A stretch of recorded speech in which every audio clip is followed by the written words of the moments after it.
सिद्धिभ्यः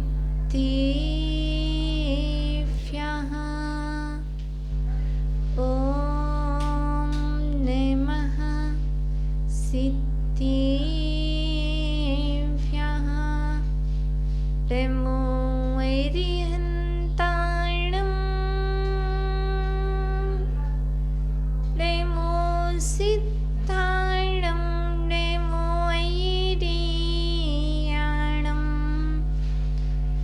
नमो वत्सायाणं नमो लोये सविसाहोणं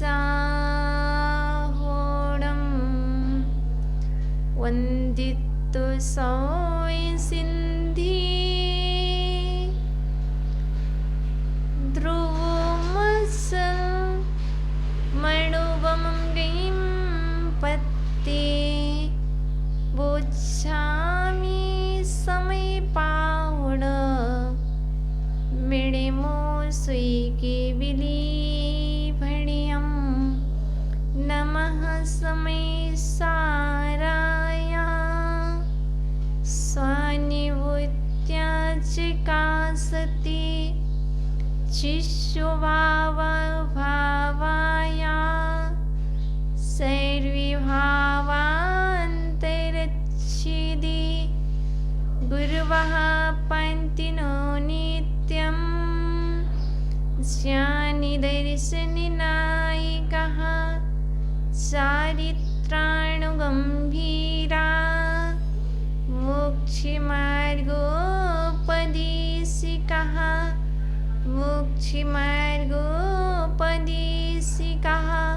बोलिए अनंतानंत सिद्ध परमेष्टि भगवान की देवादिदेवी का जन्म मूल नायक श्री आदि ब्रह्मादिनाथ भगवान की देवादिदेवी का जन्म 24 तीर्थंकर भगवान की परम पूजनीय आचार्य वन श्री कुंद कुंद स्वामी की परम पूजनीय आचार्य भगवान पूजपाद देवी की प्रातः स्मरणीय सारस्वत कवि नय चकोटी मम गुरुवर आचार्य वंशी विभो सागर जी महामुनि राज की आप सबकी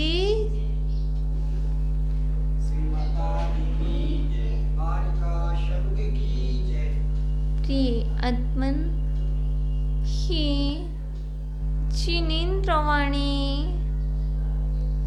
आगमवाणी तीर्थंकरवाणी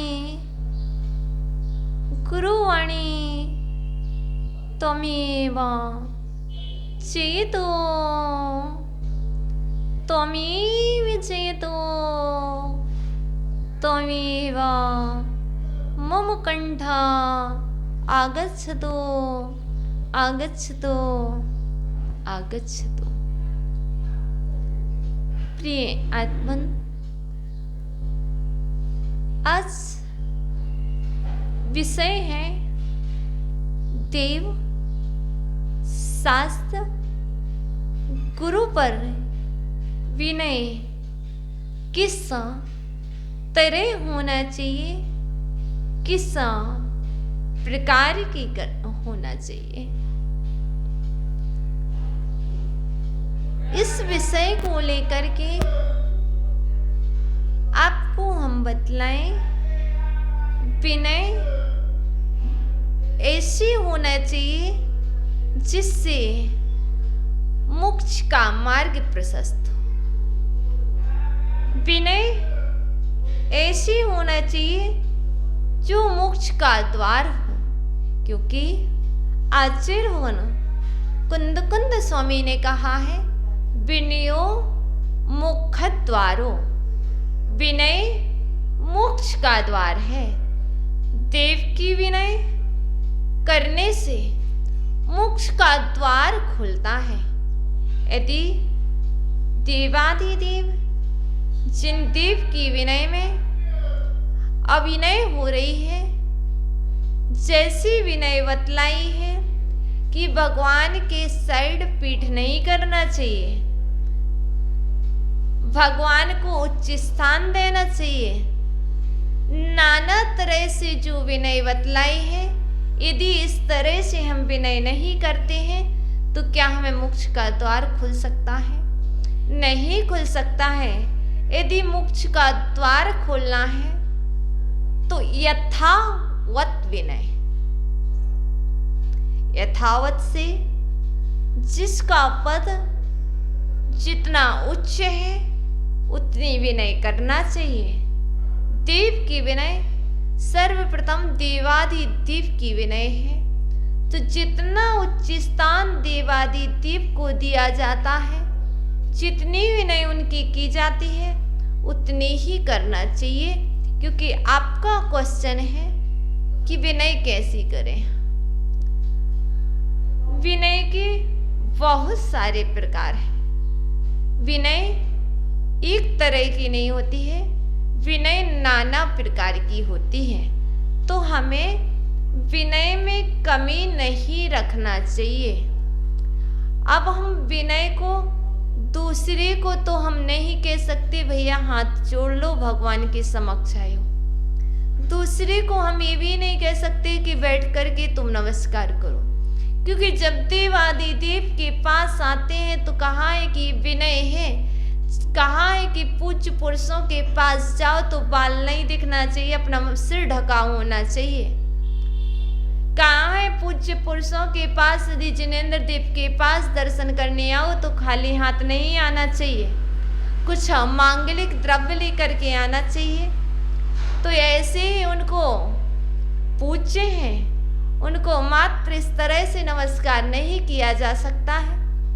आप मोक्ष का द्वार खोलने वाले हैं, आप मोक्ष के मार्ग में लगने वाले हैं, आप जिनेंद्र देव के समक्ष आए हैं।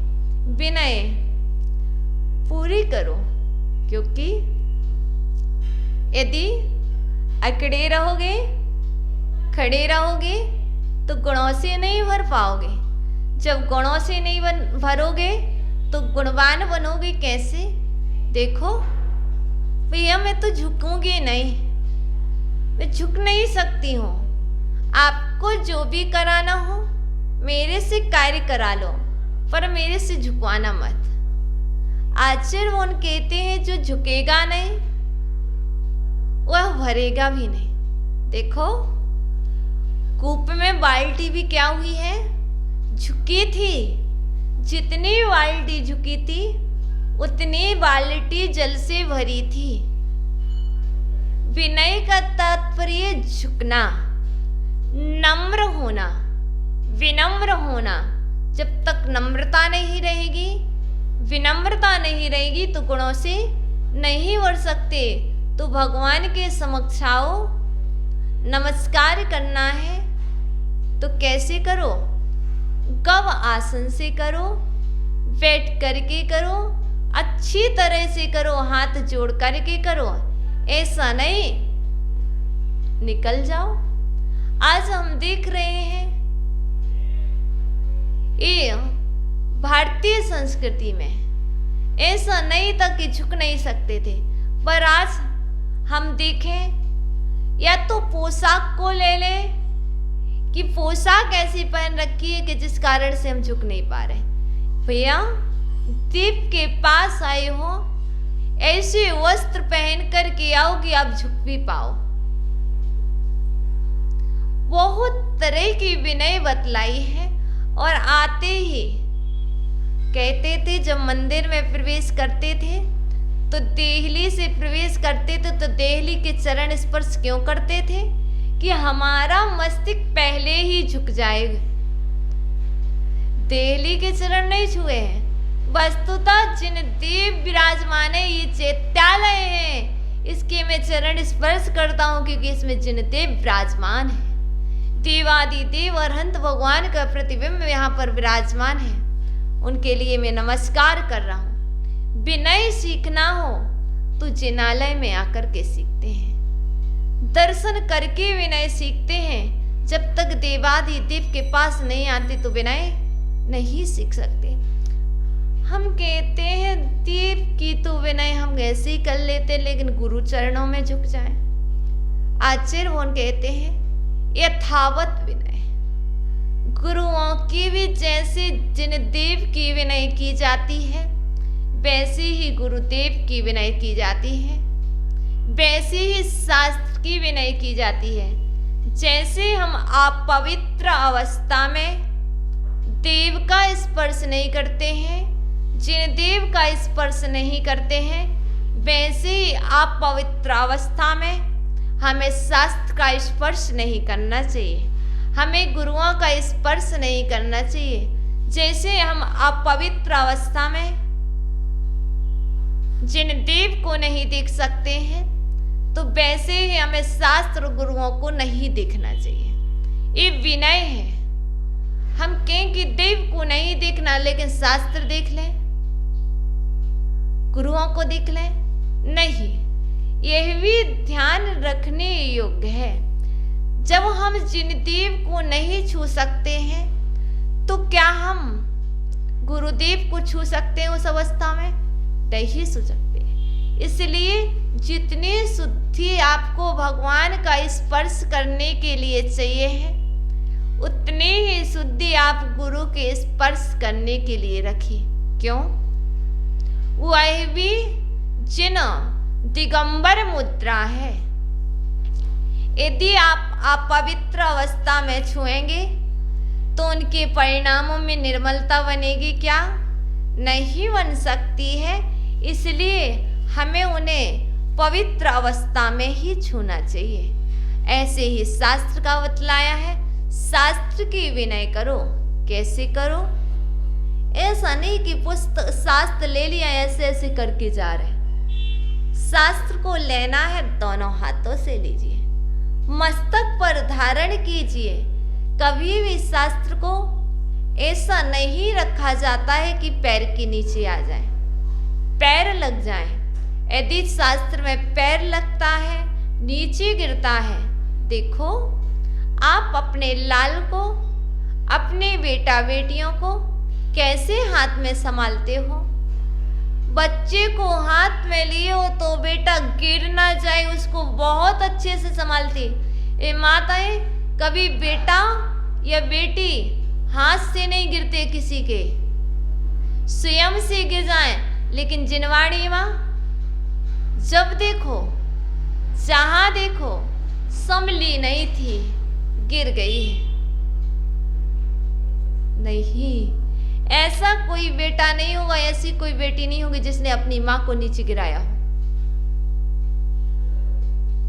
ऐसा कोई व्यक्ति नहीं होगा जिसने अपने पिता को नीचे गिराया होगा। होता क्या? हम इतनी सावधानी रखें, अरहंत हमारे पिता हैं। हम प्रतिमा को उठाते समय, रखते समय इतनी सावधानी रखें कि कहीं भी प्रमाद से, अज्ञानतावश उसका अनादर ना हो जाए। ऐसी ही चाहिए कि जिनवाणी माँ के लिए हम जब हाथ में उठाते कितनी सावधानी। जैसे एक माँ अपने बेटे को गोद में लेती है, हाथ में लिए रहती, कितना भी सफर करे, सम्मेद शिखर जी की यात्रा भी क्यों ना करे वह पैदल, लेकिन वो माँ गिर जाएगी, लेकिन बेटा नहीं गिर सकता। और हम कितनी सावधानी रखते हैं, हम तो बच जाएंगे, पर जिनवाणी माँ गिर रही है तो गिर जाने दो।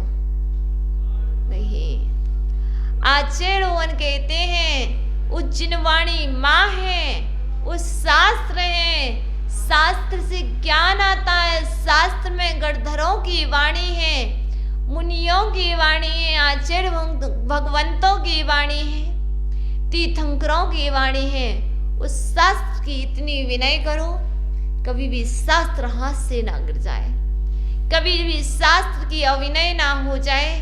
शास्त्र को बहुत संभल करके, बहुत अच्छे से संभाल करके रखो। लेकिन ऐसा नहीं है, क्योंकि विनय करने से मोक्ष का द्वार प्रशस्त होना है, मोक्ष मार्ग प्रशस्त होना है। हम कहते हैं ऐसा करने से क्या मिलेगा? ऐसा करने से ही स्वर्ग मिलेगा, ऐसा करने से ही मोक्ष मिलेगा।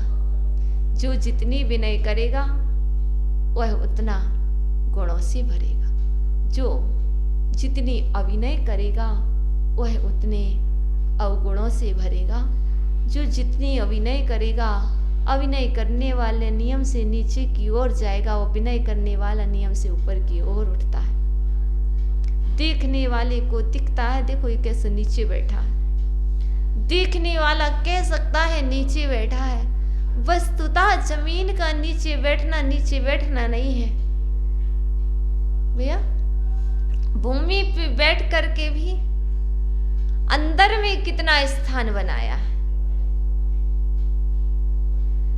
वही अंदर में स्थान बना पाते हैं गुरुजनों के, जो उनके चरणों में बैठते हैं, जो उनके साथ बैठते हैं। वो इतना स्थान नहीं बना पाते हैं।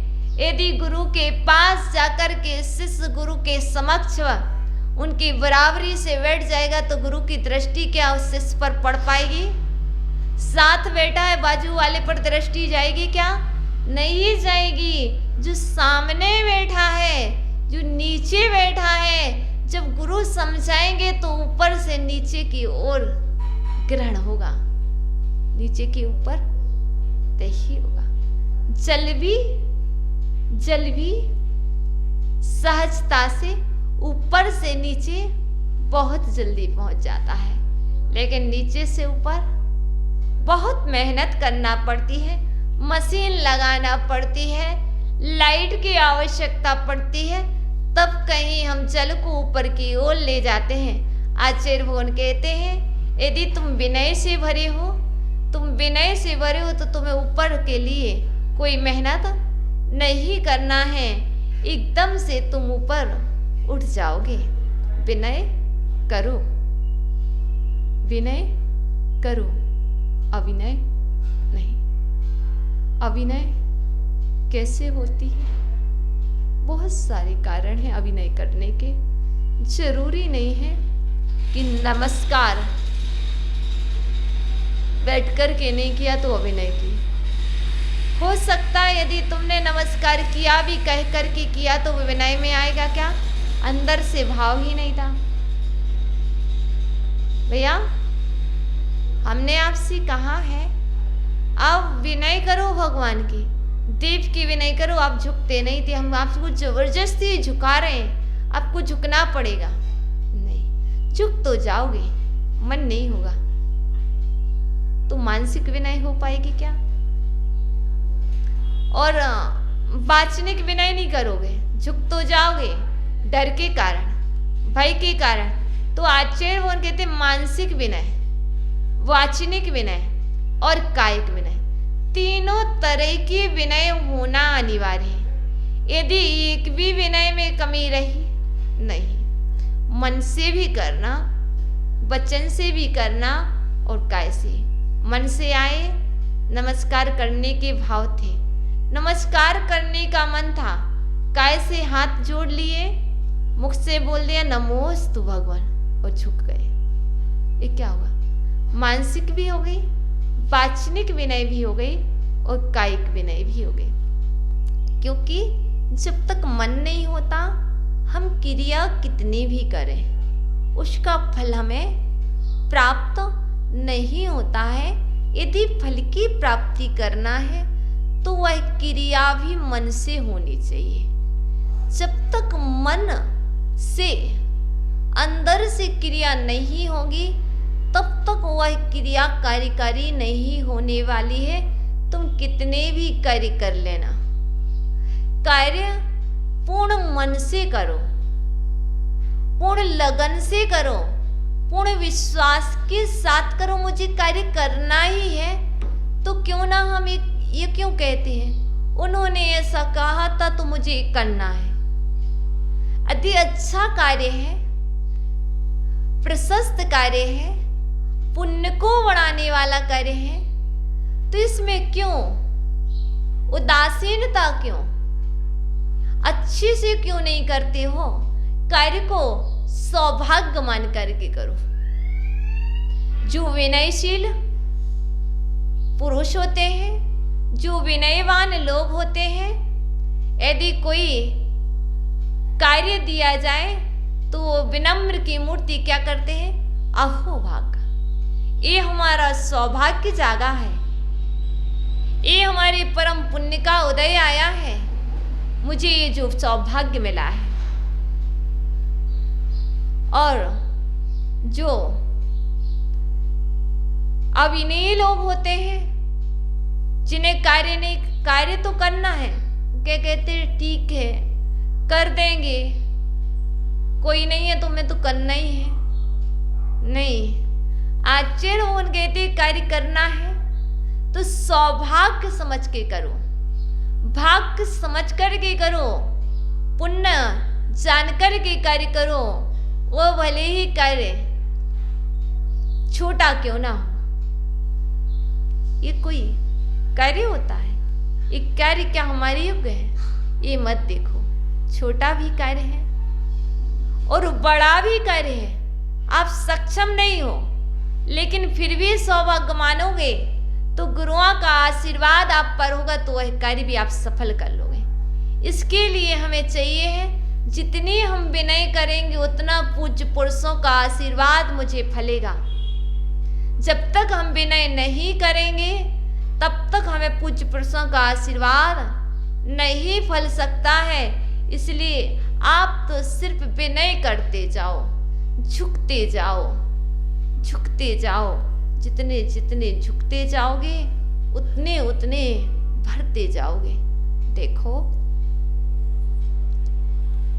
क्या बोलते हैं, कुंदा वदात चल चामर चारु शोभम विभ्राजते तव वपु कल धौत कांतम उद्यच्छ सांग सुचि निर्जर वारी धार मुच्चस्तटम सुरगिरि विसाति कौम्भम। क्या हुआ? चमर, चमर प्रातिहार्य का वर्णन है। चमर कैसे ढूंढे जाते हैं? ऐसे कि ऐसे, ऐसे ऐसे तो नहीं किए जाते, ऐसे ऐसे तो नहीं किए, कैसे? क्यों? झुकना सीखना है, विनय करना सीखना है तो ना अचेतन चमरों से सीखो। देखो वह चमर नीचे झुके थे तभी तो वो ऊपर उठे हैं। विनय करना सीखना है तो चमर से सीखो। वो चमर जितने नीचे झुके थे वह उतने ऊपर उठे हैं तभी तो प्रभु के ऊपर ढुराए जा रहे हैं। यदि उन्होंने वो झुकते ना तो प्रभु के ऊपर ढुराए जाते क्या? नहीं। इसलिए यह सिद्ध है तुम्हें जितना ऊपर उठना है उतना उतना तुम्हें झुकना पड़ेगा। झुकते रहो, झुकते रहोगे तो भरते रहोगे। किससे भरोगे? मात्र गुणों से ही नहीं भरोगे, ज्ञान से भी भरोगे, संयम से भी भरोगे, तप से भी भरोगे, सब कुछ से भर जाओगे। क्योंकि ज्ञान, दर्शन, तप, चारित्र से भरना ही गुणों से भरना है। क्योंकि सम्यक दर्शन गुण है, सम्यक ज्ञान गुण है, सम्यक चारित्र गुण है और सम्यक तप भी आत्मा का एक गुण है। इन गुणों से भरना है तो झुकेंगे। जो झुकते नहीं है वो इन गुणों से नहीं भर पाते। देखो जो अविनयी लोग होते हैं वह समूह शरण से भी निकल जाते हैं। कैसे? मैं पारसनाथ भगवान का शिष्य,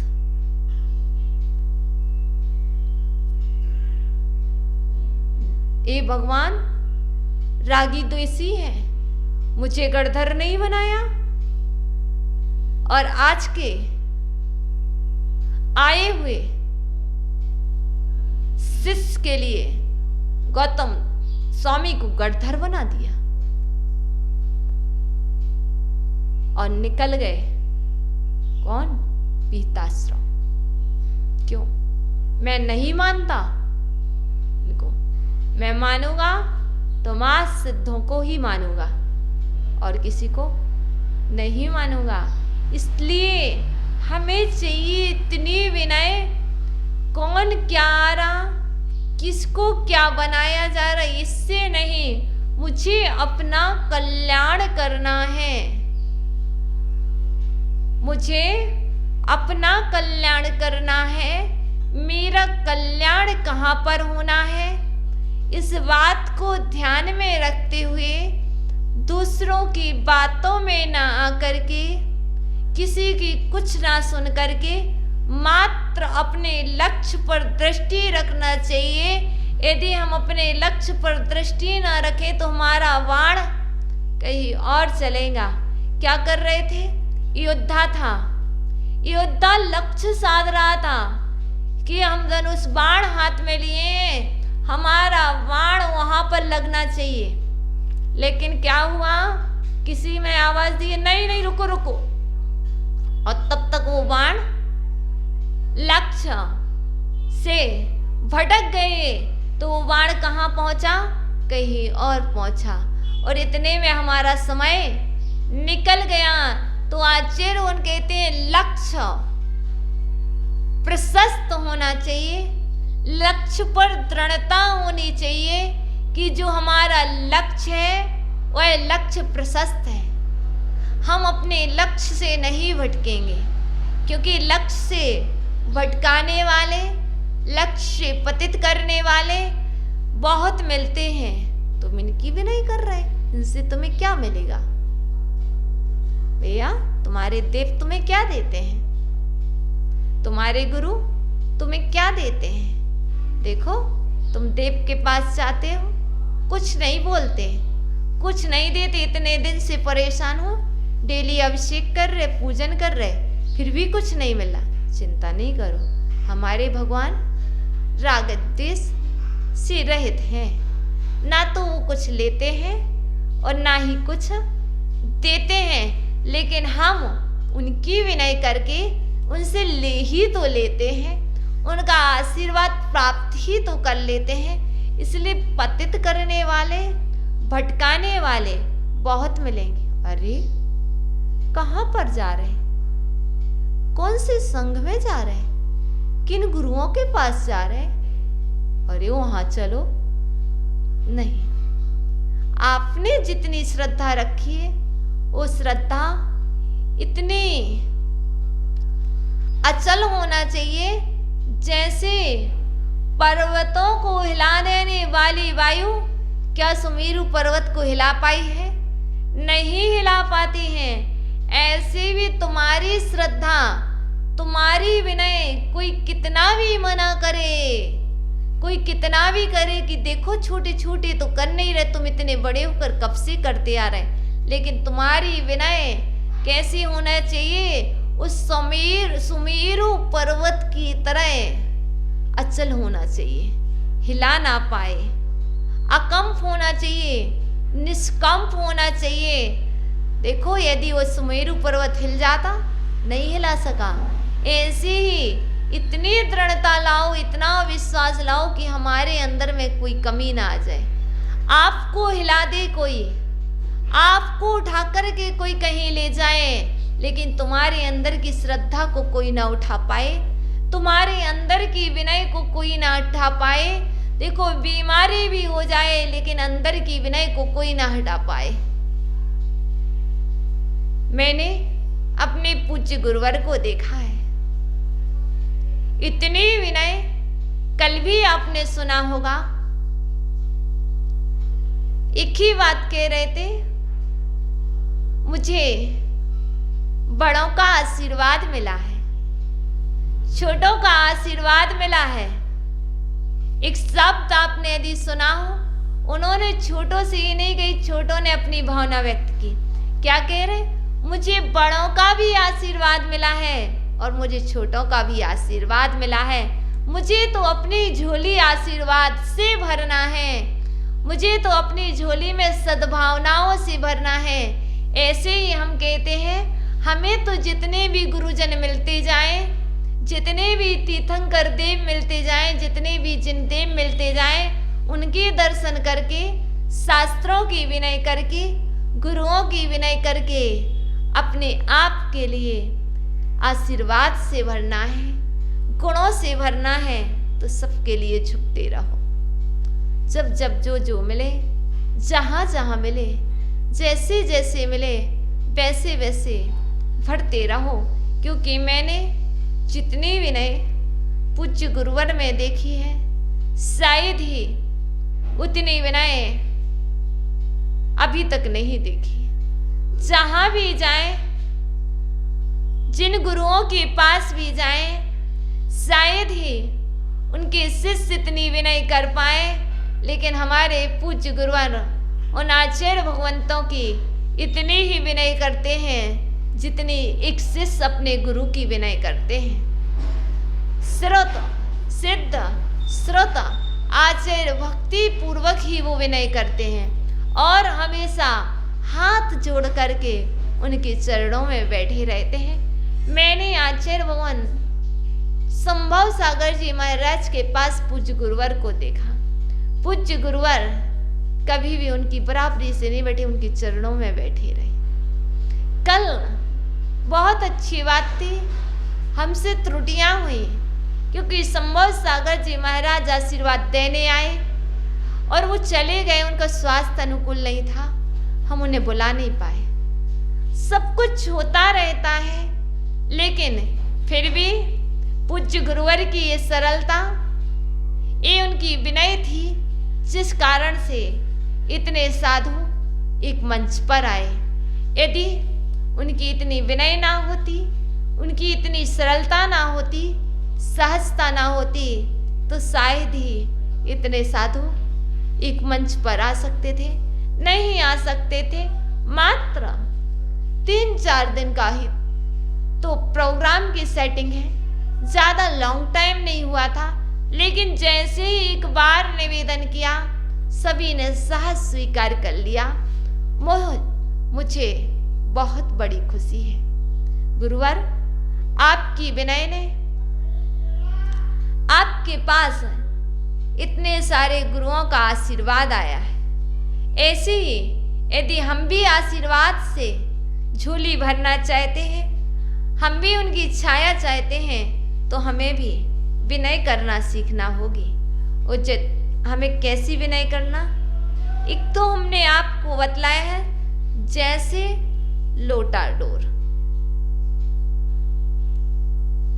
भैया जब तक विनय से भरे हो, लेकिन लोटा डोरी से बंधा है। विनय तो बहुत है, लेकिन हुआ क्या है, लोटा या बाल्टी रस्सी से खुल गई है, तो वो बाल्टी क्या ऊपर आ पाएगी? नहीं आ पाएगी, को कुबकी हो जाएगी।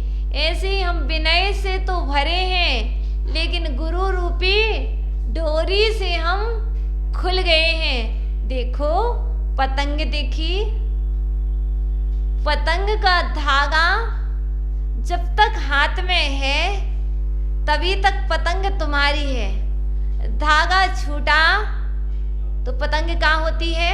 आकाश में होती है कि जमीन पर होती है? हम पतंग उड़ाते हैं, पतंग का मंजा हाथ में रखते हैं, धागा हाथ में होता है, लेकिन धागा छूट जाने पर क्या पतंग आकाश में उड़ती है? नहीं उड़ती है, जमीन पर आ जाती है। ऐसे ही हमारी डोर जब तक गुरु से बंधी है, उनके हाथ में अपनी बागडोर संभालती है, तभी तक हम आकाश में उड़ते रहेंगे। जिस दिन हमारी डोर गुरुजी से छूट जाएगी, उस दिन भी हम उस पतंग की तरह जमीन पर आ जाएंगे। इसलिए आचार्य भगवान से डोर बांधे रखना है तो विनय करते रहो। ये विनय ही तो है जो हमें गुरुजन से जोड़ करके रखती है। किसी से टूटने के लिए, किसी से तोड़ने के लिए बहुत होंगे, लेकिन देखो पतंग उड़ाते हैं, दूसरे पतंग वाले उस पतंग को काट लेते हैं, तोड़ देते हैं। लेकिन यदि वह कुशल उड़ाने वाला, पतंग को उड़ाने वाला कुशल है तो वह पतंग को कटने नहीं देता, वह पहले ही पतंग को, धागे को अपनी ओर खींच लेता है, पतंग को नहीं खींचता है। क्या करता है? धागा को अपनी ओर खींच लेता है, देख लेता है आकाश में, देखो वह पतंग उड़ रही है, वह पतंग इसको काट लेगी, तो क्या करेगा? पहले ही धागा को अपनी ओर खींच लेता है। ऐसे ये गुरुवर, जैसे वह पतंग को उड़ाने वाला धागा को खींच लेता है, ऐसे ही यदि कोई हमें नीचे गिराए, कोई हमें पतित करे, तो आप भी अपने धागे की तरह हमें खींचते रहना, समझाते रहना, संभालते रहना, वरना हम भी पतन के गड्ढे में गिर जाएंगे। देव की विनय करने से सम्यक दर्शन होता है, गुरु की विनय करने से सम्यक ज्ञान मिलता है, शास्त्र की विनय करने से सम्यक ज्ञान की प्राप्ति होती है, और गुरु की विनय करने से सम्यक चारित्र की प्राप्ति होती है।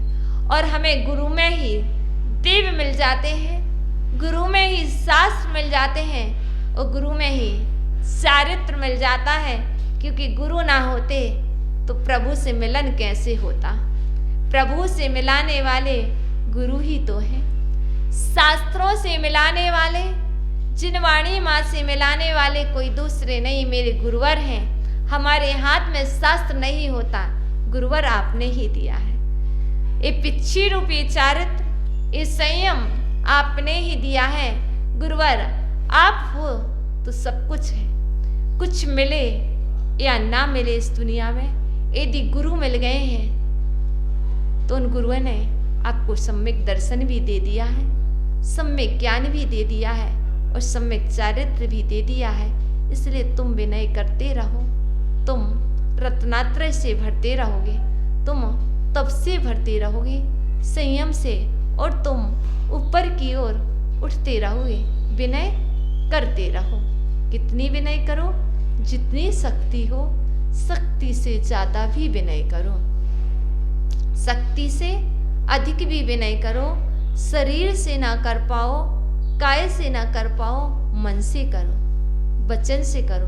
वचन से बोल ना पाओ, कोई बात नहीं, हाथ जोड़ करके करो। झुक पाओ तो झुक लो, नमस्कार कर पाओ, नमस्कार कर लो, बोल करके कर पाओ, बोल करके कर लो।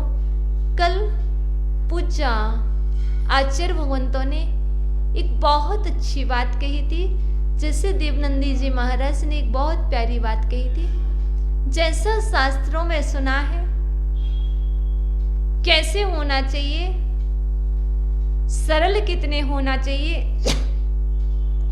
वह मेरी गुरुवर में वह सरलता उन्होंने बतलाई। आगे हम कल देखेंगे। ओम नमः।